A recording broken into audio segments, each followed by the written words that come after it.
Boa noite, boa noite. Aqui Maiara, da Aldeia Florescer. Uma alegria muito grande estar aqui hoje para falar desse tema, que é um tema tão importante na constelação familiar. As ordens da ajuda.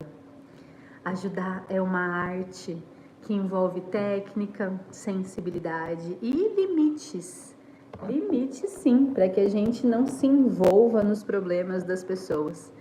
Quem aqui já foi tentar ajudar alguém e acabou se envolvendo, se emaranhando no problema alheio? E não só não ajudou, como às vezes até atrapalhou e acabou pegando o problema do outro para si mesmo. Pois é, ajudar é uma arte da qual a gente precisa tomar cuidado para pisar no terreno do campo da vida da outra pessoa. E o Bert Hellinger, o criador das constelações familiares, observou que existem ordens para ajudar, ordens para que a gente possa auxiliar as pessoas no campo da vida. E essas ordens foram descritas no livro As Ordens da Ajuda. E enfatizar, que seguir essas ordens evita que a gente se enfraqueça e enfraqueça também a pessoa que a gente está ajudando. Porque a verdadeira ajuda não é aquela em que a gente faz para o outro, mas sim aquela em que a gente auxilia a pessoa a aprender a passar pelos próprios processos, a conseguir conquistar as próprias coisas da vida, Então, o Bert percebeu nesse processo que para que a gente possa auxiliar de verdade as pessoas, assim como que para o amor desse certo, para a ajuda também dar certo, precisa haver determinadas ordens, determinados limites, Diferente das ordens do amor, que ele percebeu que haviam 3, nas ordens da ajuda, ele descreve 5 ordens. 5 ordens da ajuda.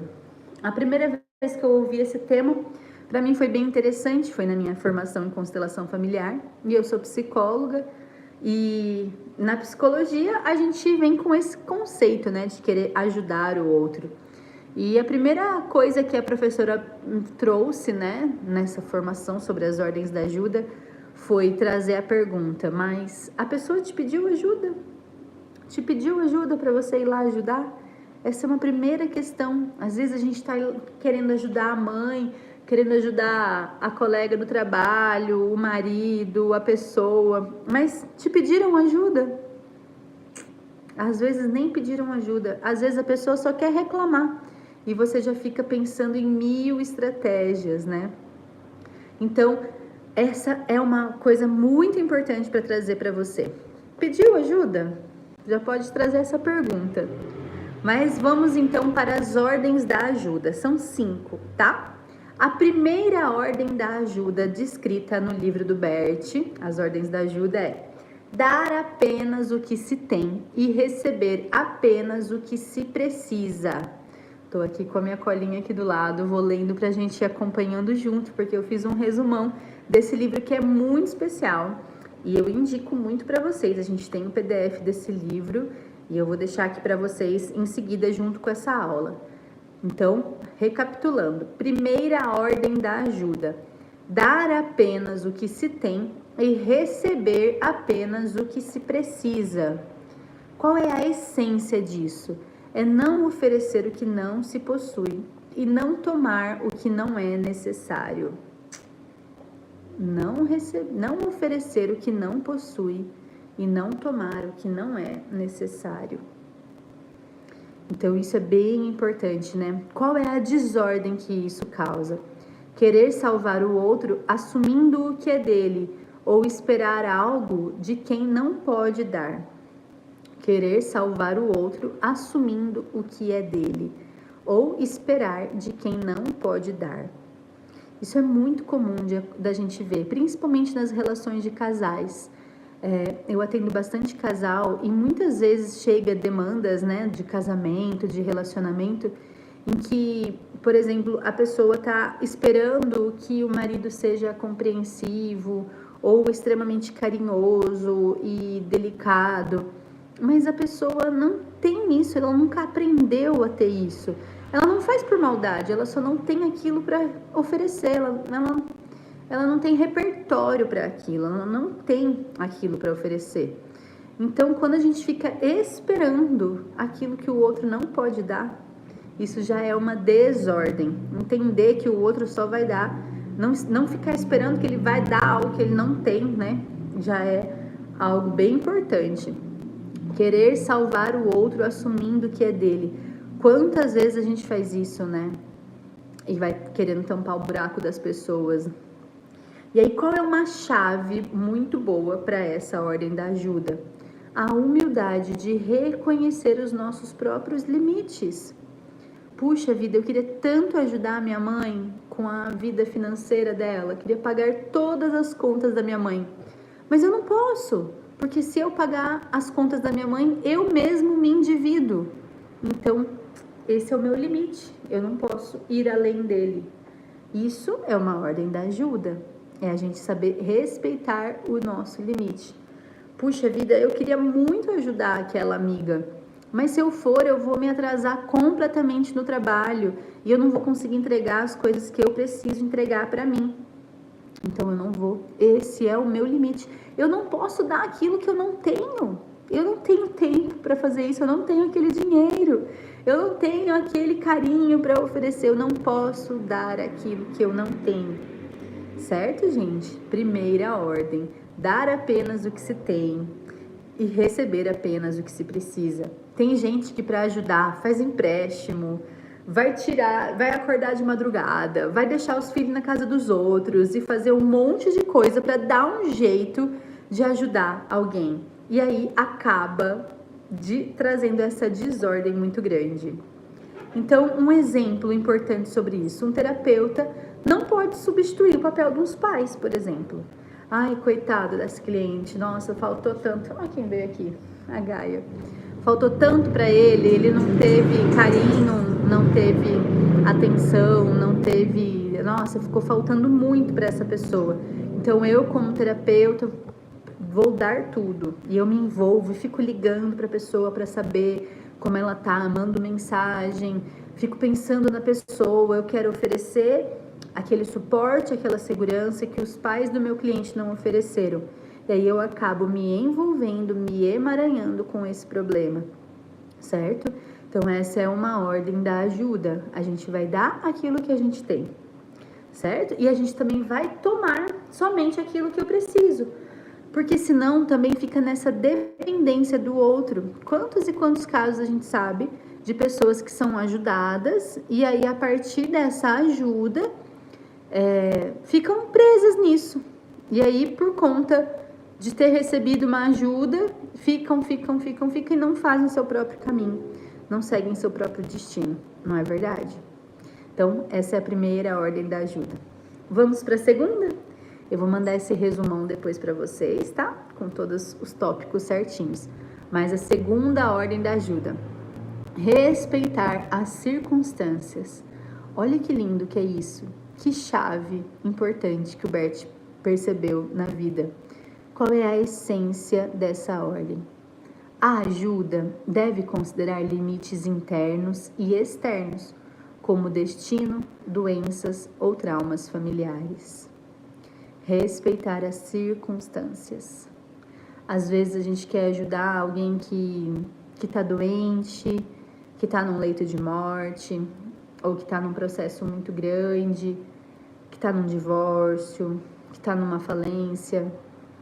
Mas diante do destino das pessoas, às vezes a única coisa que a gente pode fazer é se curvar e dizer para a pessoa: eu respeito o seu destino.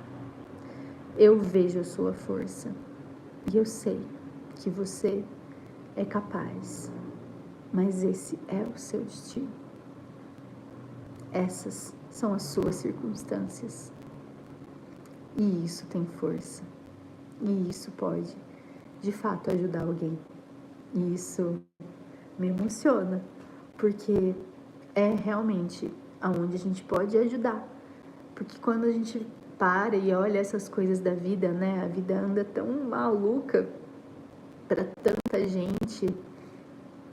A gente sai de uma pandemia tão forte de vida financeira e entra numa pandemia agora de crise financeira, de ansiedade, de saúde mental. E existem muitos movimentos externos acontecendo.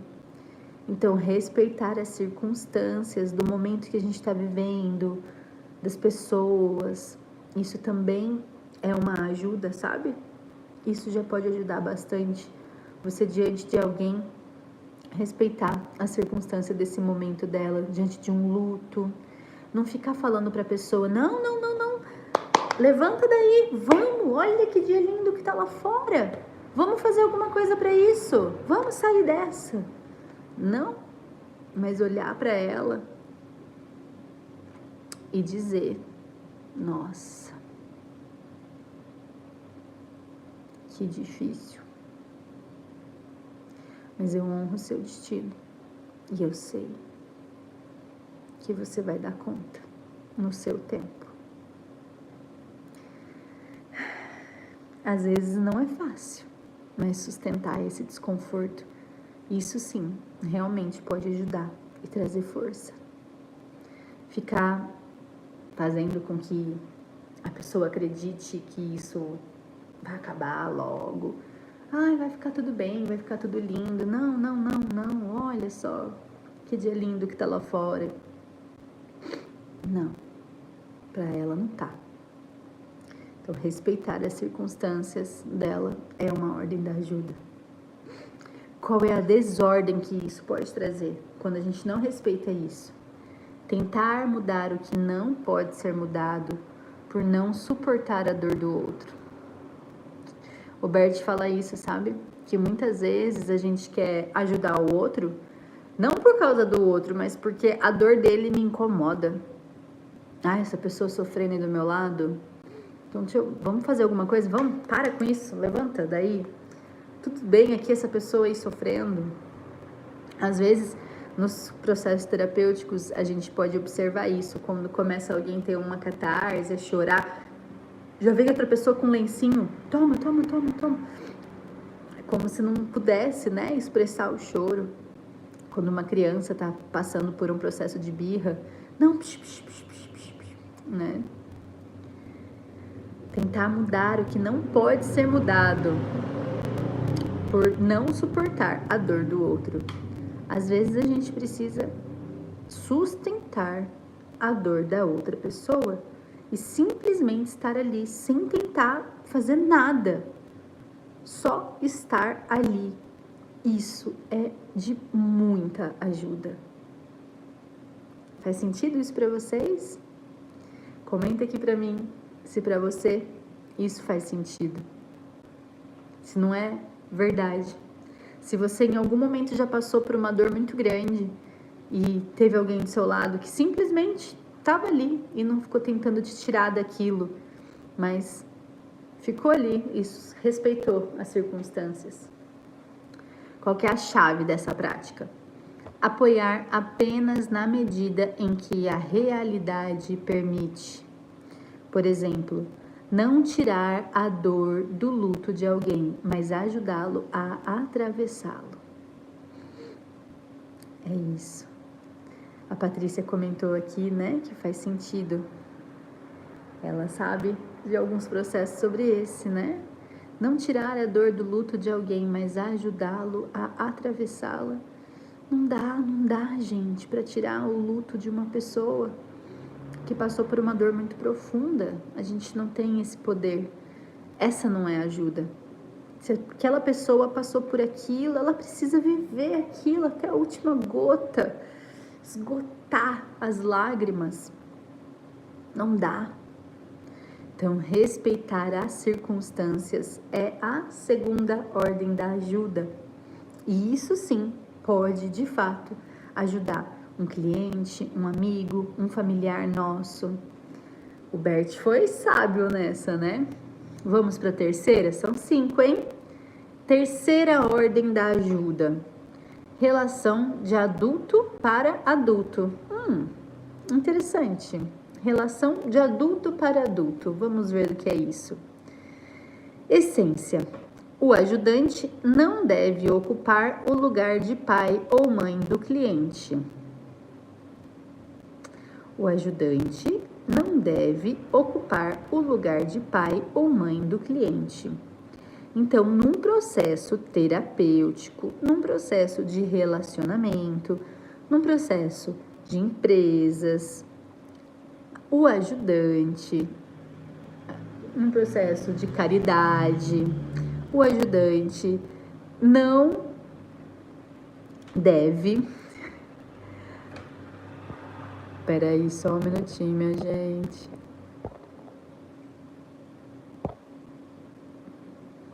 O ajudante não deve ocupar o lugar de pai ou mãe do cliente.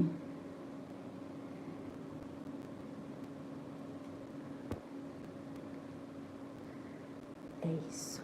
Tô aqui nas minhas ordens de ajuda, ajudando a fazer algo aqui, a deixar mais limpo o ambiente. Relação de adulto para adulto. O ajudante não deve ocupar o lugar de pai ou mãe do cliente. Desordem. Permitir que o adulto trate o ajudante como figura parental, mantendo dependência. Então, é aquele terapeuta que não consegue dar alta, por exemplo, que tem dó do seu cliente, que quando que tem que falar alguma coisa, ou dá uma bronca e é muito rígido, ou se o cliente foi lá e fez alguma coisa ao contrário do que ele falou, leva para o lado pessoal e fica muito bravo e leva para esse lugar parental. Terapeuta não é pai e mãe. Isso dá um alívio, de uma certa forma, porque não é você que vai resolver a vida do seu cliente, você é um acompanhante, você vai estar ali ao lado dele, mas você não é o pai nem a mãe dele. Qual é a chave disso? Devolver para o cliente a própria força e para os pais reais. E aí tem até alguns movimentos que a gente pode fazer, né, com isso. Então, coloca aqui, né, querido cliente, essa é a sua mãe. Então, você dá o lugar da sua mãe, apresenta a mãe do cliente para ele. Então, para sua mãe, você vai dizer determinadas coisas e desidentifica de você. Em terapia, a gente pode dizer, olha para os seus pais, ao invés de tentar suprir as carências dos seus pais, né? Então, ao invés de você dizer para ele, poxa, mas a sua mãe devia ter falado para você tal coisa, né? A gente pode experimentar dizer, como seria olhar para os seus pais e dizer tal coisa, e receber tal coisa? Essa é uma postura terapêutica de ajuda, sabe? De adulto para adulto, não de pai para filho, adulto para adulto. Se você olha para o seu cliente como uma criancinha assustada, com medo, traumatizada, e você precisa ser o salvador dela, isso não vai ser de real ajuda. E você vai se emaranhar com o seu cliente e vai acabar levando ele para casa. A casa mental, às vezes, sabe? E isso não vai ajudar nem você, nem ele, certo? Relação de ajuda é adulto com adulto. Seu cliente, se chegou até você com as suas próprias pernas, seja ele por indicação de alguém, seja ele porque veio ele mesmo, é porque ele tem as suas próprias capacidades. Você não veio aqui para salvá-lo. Você está aqui para acompanhar o processo dele e facilitar algumas coisas no caminho. A relação é de adulto para adulto. Ok? Ok. Quarta ordem da ajuda. Ver a pessoa no seu sistema. Ver a pessoa no seu sistema. O que o Bert quis dizer com isso, em essência? O indivíduo é a parte de um sistema familiar e ajudar exige enxergar o todo. Sabe essa história do ponto cego? Às vezes a gente tá aqui dirigindo o nosso carro, né? E eu quero ir para lá, quero ir para cá, mas tem alguns pontos que eu não consigo visualizar. Se eu tô num caminhão, por exemplo, e eu tô mais alto, eu já consigo ver muito melhor melhor. Mas se eu tô num avião, eu já consigo ver mais ainda, eu vejo a cidade inteira. Então, trazer eles para terapia é como se a gente fosse dar uma volta de avião com o problema dele. Ele tá lá na estradinha da vida e a gente monta ele no avião. Fala, olha, vem aqui um pouquinho, vamos ver a cidade como um todo. Tá vendo? Essa estrada aqui é a estrada que você tá, mas olha aqui, vem cá. Vem ver a Gaia. Vem ver aqui de cima quanta estrada existe. Olha só essa estrada interligada com essa, interligada com essa, interligada com essa. Vamos subir, andar só mais um pouquinho. Essa cidade interligada com essa cidade interligada com essa. Olha o mar. Olha quanta coisa existe. Quando a gente trata a pessoa como um indivíduo separado, a gente tá pegando uma pecinha do quebra-cabeça. E uma pecinha do quebra-cabeça, ela não faz sentido. Por isso que muitas vezes as pessoas não sentem sentido na vida, porque elas se sentem soltas dentro do próprio sistema. Encontrar o seu lugar, aonde que é o lugar da sua pecinha, é muito importante. Por isso que quando a pessoa está falando mal do pai, da mãe, do tio, da avó, de um tio, do primo, do marido, do filho, ela está de alguma forma falando mal dela mesma, porque é o sistema a qual ela pertence. É a mesma coisa que a minha mão estivesse falando mal do meu braço, que o meu pé estivesse lutando contra a minha. Sou tudo eu mesmo, entende? Eu aqui coordeno centenas de milhares de células. Se eu começo a ter uma briga, meu sistema respiratório brigando com o meu sistema endócrino, entende? A gente não tá solto nessa vida, não tá. Existe um sistema regendo a humanidade e um sistema familiar. Então, trazer isso para o cliente, né, que o indivíduo é parte de um sistema familiar, exige enxergar o todo. Sair das pequenas partes e ir para o todo, né? Quais são as desordens que isso pode trazer? Ver a pessoa no seu sistema, né? Não ver a pessoa no seu sistema. Ignorar pessoas excluídas ou significativas para o cliente. A gente às vezes fica tentando achar problemas no cliente, mas as questões estão no sistema do cliente. E qual que é uma chave prática? Ter empatia sistêmica e não pessoal. Então, eu não posso querer entender só aquela pessoa, ser empática só com essa pessoa, mas com o sistema dele como um todo. Quando uma pessoa senta na minha frente, quando uma pessoa vai ser atendida por mim, eu tenho que saber que atrás dela tem uma mãe, um pai, que na frente dela tem filhos, do lado dela tem parceiros, parceiras, que atrás dos pais dela tem avós, e tudo isso constitui quem ela é. Ela não é separada disso. Se ela é filha adotiva, ela tem mais um sistema ainda dos pais adotivos, dos pais biológicos, emaranhados aí. Então, tudo isso é muito importante, é uma chave, né? Trazer essa galera toda para o atendimento. E qual que é um exemplo, né? Ao trabalhar um trauma, considerar também a história e o destino de pais e avós, certo? Essa, então, é a quarta ordem da ajuda. Vamos para a quinta? Quinta e última ordem da ajuda de Bert Hellinger. Olha só, essa é especial, hein? Quinta ordem da ajuda. Amor a cada um como é. Amor a cada um como é. Qual é a essência dessa ordem?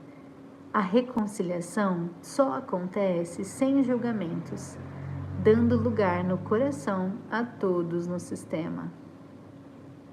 A reconciliação só acontece sem julgamentos, dando lugar no coração a todos no sistema. Então, se você não é juiz, não passou num concurso para ser juiz. E eu atendo uma cliente que ela estuda para concurso de juiz, ela já estuda faz bastante tempo. E é um processo seletivo super complexo. Eu não sei se vocês já viram. Ela primeiro tem que passar numa primeira etapa, que é uma etapa nacional, que chama ENAM. Aí você passa nessa primeira etapa, que já é bem difícil.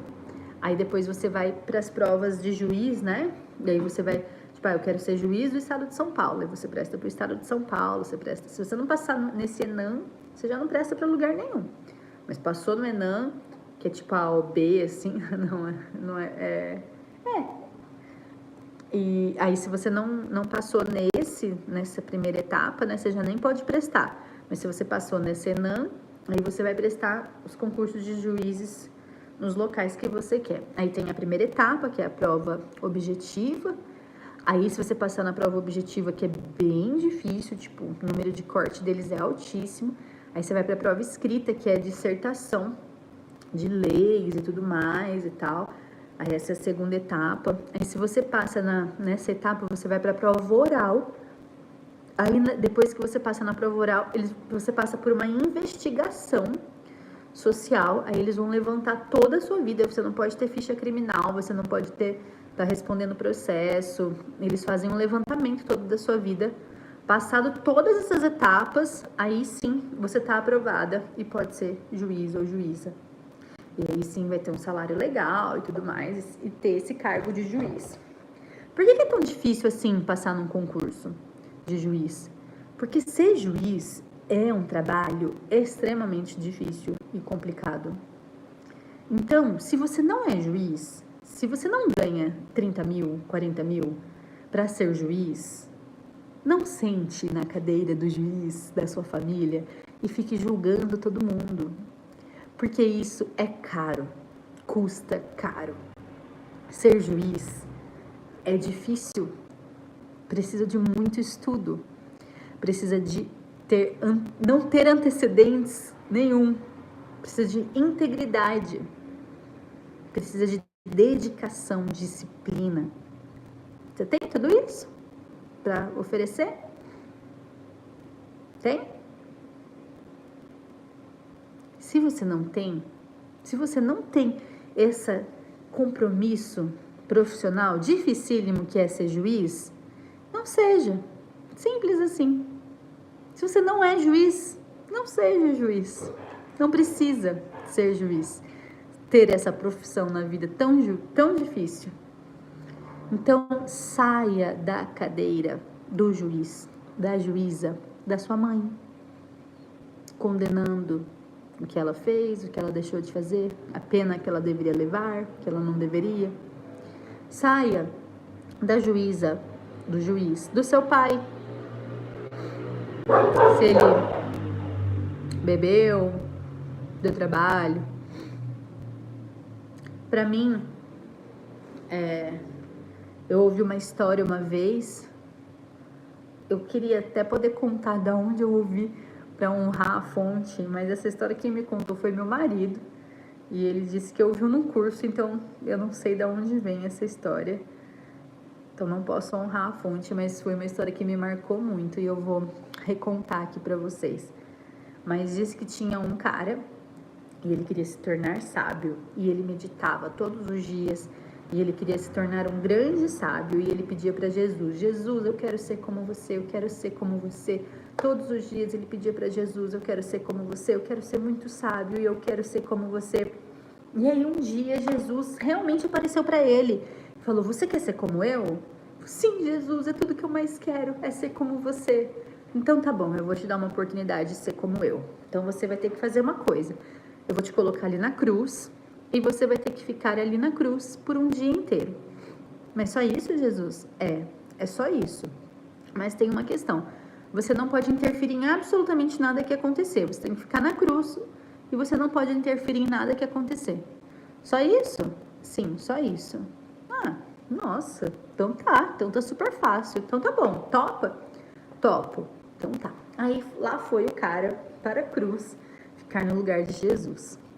E aí ele tava lá na cruz, né, ficando no lugar de Jesus, e passa um cidadão andando e deixa cair a carteira no chão. perde a carteira ali, cheia de dinheiro. Nisso passa um menininho, acha a carteira no chão, cata a carteira. Uau, uma carteira cheia de dinheiro. E ó, bum, vupt, vai embora com toda a carteira cheia de dinheiro. O dono da carteira passa um tempinho e volta. Meu Deus, minha carteira, onde está minha carteira? Eu perdi minha carteira. O cara lá na cruz, né? Ai, meu Deus. Puxa vida, que vontade de contar, né? Mas Jesus falou que não é pra eu falar nada. Então, deixa quieto, não vou falar pra ele com o molequinho que pegou a carteira dele. Tá bom. Aí o cara, seu guarda, roubaram a minha carteira. E ele lá, ai meu Deus, não roubaram a carteira dele, o molequinho pegou a carteira dele. E o guarda começou a ajudar ele a procurar, pegar, não sei o quê. Aí eles veem um sujeito passando, guarda, foi aquele homem que roubou minha carteira, eu tenho certeza que foi ele. O guarda falou, prendam aquele ladrão, esse foi o homem que prendeu a carteira. O cara lá na cruz, a hora que vê aquilo, ele fala, não, isso eu não posso permitir, não, isso tá errado. E ele desce da cruz e fala, não, para a cena, não foi ele que roubou a carteira, ele não tem culpa, foi um menininho. Aí, pum, a luz acende, Jesus desce e vem falar para o menininho, para o cara, né, que estava lá aprendendo. Então, você não passou no teste, você não pode subir aí e alcançar os níveis crísticos. Mas Jesus, eu fui ajudar, eu só estava ajudando o cara que ia ser preso injustamente. Então, pois é, mas você estava vendo a cena deste ângulo. Mas acontece que esse cara que perdeu a carteira cheia de dinheiro, esse dinheiro era um dinheiro de falcatrua da empresa que ele pegou do sócio dele. Aquele dinheiro era um dinheiro que eles passaram a perna em um monte de cliente para conseguir. E ele estava pegando esse dinheiro e indo embora. O menininho que achou a carteira e cheia de dinheiro estava levando o dinheiro para casa e ele ia entregar aquele dinheiro para a mãe, que amanheceu essa manhã toda rezando porque não tinha o que pôr para comer para o filho. E naquele dia, com o dinheiro que o menino ia levar, ela ia alimentar 7 filhos por uma semana inteira. E o dinheiro, que antes era de falcatrua, ia ser revertido em alimento para toda uma família. Aquele homem que ia ser preso injustamente, ia passar uma noite na cadeia, ele estava marcado para pegar um navio que vai afundar naquela noite. Mas esse homem não precisava desse karma, ele não precisava estar nesse navio. Como ele ia ser preso, ele ia escapar. Mas agora que você interferiu, ele vai entrar no navio e vai morrer. E o cara da carteira merecia perder esse dinheiro. Mas agora o menininho vai ficar com a família com fome. O cara vai ficar com o dinheiro roubado, que ele passou a perna em todo mundo para conquistar, e o outro vai morrer no desastre do navio, porque você interferiu para ajudar. E aí acaba a história das ordens da ajuda e do julgamento. Então, minha gente, muitas vezes, do ponto que a gente vê, da onde a gente está olhando, pode parecer uma coisa, mas quando a gente olha o todo, a história muda. Então, tomar partido, condenar ou excluir causa desordem. Quando eu tomo partido do pai ou da mãe do meu cliente ou da minha família, eu causo uma desordem. E qual é a chave dessa ordem? Incluir vítima e agressor num campo de reconciliação. Por exemplo, trabalhar com famílias que têm membros que cometeram crimes sem excluí-los do pertencimento. Essa é difícil, mas é o que é. Amor a cada um como é, sem tentar mudar. Isso tudo vai manter a força do ajudante, evita dependência e salvamentos, servem à reconciliação e ao crescimento. E quem realmente ajuda, não julga, sabe a hora de se retirar. sabe a hora de dar alta, sabe a hora de parar uma constelação, sabe a hora de fazer um fechamento. Então, eu convido vocês a fazer essa reflexão. Será que vocês, de fato, estão ajudando as pessoas? Estão na ordem da ajuda na vida de vocês? Como tá para vocês as ordens da ajuda? E comenta aqui para mim se esse estudo faz sentido para vocês na vida, na prática, no dia a dia. E eu vou mandar um resumão de tudo isso também aqui por escrito, tá bom? Eu fico muito feliz de poder estar aqui, de poder compartilhar um pouquinho dessa teoria sobre minha ótica, sobre minha visão, sobre a forma como eu aprendi. Não é perfeito, mas foi como eu consegui interpretar e traduzir esses ensinamentos que o Bert, a constelação, a psicologia me trouxeram ao longo desses anos. Eu sou a Mayara, aqui é o Dei Florescer, e eu sou muito grata por estarem comigo até aqui, até agora. Um beijo grande e até a próxima, pessoal!